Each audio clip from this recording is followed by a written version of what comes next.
మొన్న properties of ఎయిర్లో pressure గురించి చెప్పుకున్నాం. Air exerts pressure. ఈరోజు ఎయిర్ ఆక్యుపైస్ స్పేస్. ఇప్పుడు దానికోసం ముందు ఏంటమ్మా నీ పిడికిల్లో ఏమని చూపించు. ఎరేజర్, షార్ప్నర్ ఉన్నాయి కదా. నీ పిడికిల్లో ఏమని చూపించు. ఏమి లేదంటే అక్కడ గాలి ఉందని అర్థం. ఇప్పుడు ఈ బాటిల్ చూడండి. ఈ బాటిల్లో సగం వరకు వాటర్ ఉంది కదా, మిగిలిన సగం ఏముంది. ఎయిర్ ఉంది. ఈ అమ్మాయి పట్టుకొని చూడండి బెలూను. ఈ బెలూన్లో ఏముంది. వదిలేస్తే అందులో ఎయిర్ లేదు. అంటే ఎయిర్ ఎంతో కొంత ప్లేస్ని ఆక్రమిస్తుంది కదా. ఇప్పుడు ఈ బాటిల్లో ఎలాగైతే సగం వాటర్ సగం ఎయిర్ అనుకున్నామో, మనం ఇప్పుడు ఒక బాటిల్ ప్రయోగం చేసి చూద్దాం. దానికోసం మనం ఒక బకెట్తో వాటర్ తెచ్చాము. చూడండి పిల్లలు, ఈ డబ్బాలో మనం ఒక పడవని మీద అతికించాము. నేను దీన్ని నీటిలో ముంచుతాను.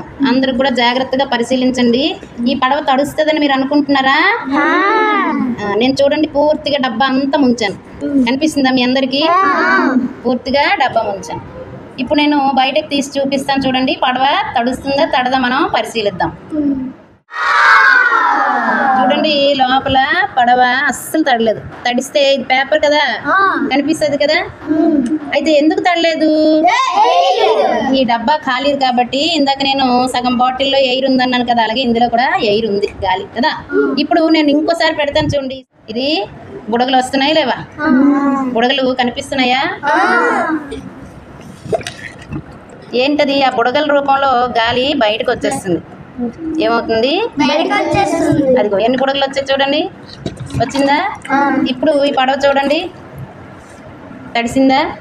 కనిపిస్తుందా తడిగా?